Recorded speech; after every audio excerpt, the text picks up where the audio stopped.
Okay, so I'm speaking on, hi everyone, this is Alicia Alexander. I'm speaking on authentic appreciation in the workplace. All right, so as I said, my name is Alicia Alexander, and I'm originally from the Caribbean islands. I live in the state of Rhode Island, and recently co-authored a book on forgiveness, the book on forgiveness. And so forgiveness is a great gift from God to help us heal from life situations and hurts that have been caused through interpersonal relationships. It is important to forgive because according to Mark 11:25 and 26, whenever you stand praying, if you have anything against anyone, forgive them, that your Heavenly Father may also forgive you your trespasses. But if you don't forgive, neither will your Heavenly Father forgive you your trespasses. Okay, so the book that I teach from is called The 5 Languages of Appreciation in the Workplace by Dr. Gary Chapman.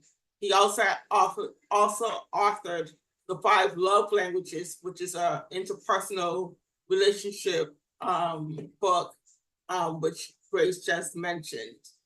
But I'm directing my talk today from the corporate side, and the book is the 5 Languages of Appreciation in the Workplace. Okay, so forms of authentic appreciation, because if you are working for someone or if you're working for yourself, we all have a circle of influence, whether it's personal, work, or business. We all have a way to communicate and receive communication from our circle of influence. So you want to genuinely and authentically appreciate your circle of influence. And the forms of being able to appreciate your circle of influence are words of affirmation, quality time, acts of service, tangible gifts, and physical touch. Words of affirmation is more than just saying good job. It's actually using the person's name and being specific about what they did so that it could benefit the organization. When you do this in a workplace, it makes someone feel as if the organization cares for them. So as leaders, or even as frontline workers, we have a obligation or responsibility to recognize our colleagues' giftings and speak with them directly by using their name. Now, 46% of the general population has words of affirmation as a gift, as their primary or secondary appreciation language, and using it on a regular basis, 365, would help them to feel appreciated and valued in the workplace, at the same time building loyalty, trust, and longevity. Now, the last of the 5 that I just showed you is the physical touch. Physical touch is very important because that's a confirmation of someone's being.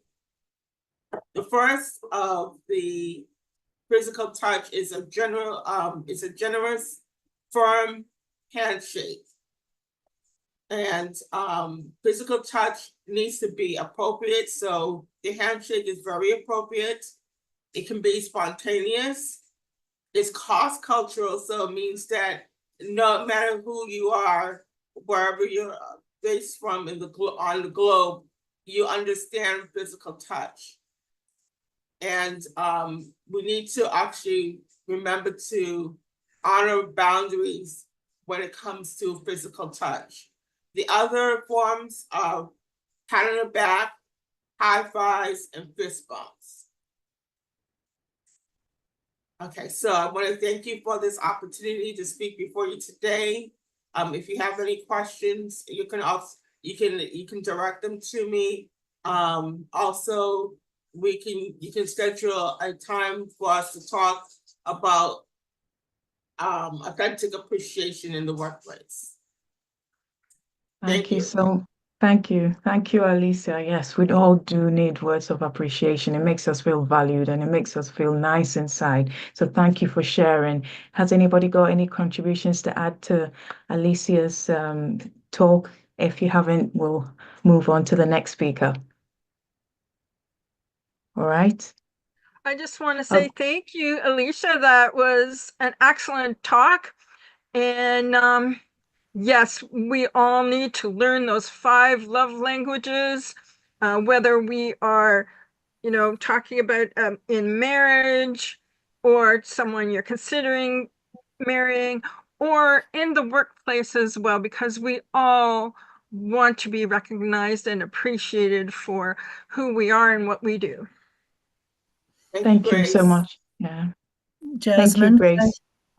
Jasmine, can I say something? Yes. Thank you, and I appreciate that.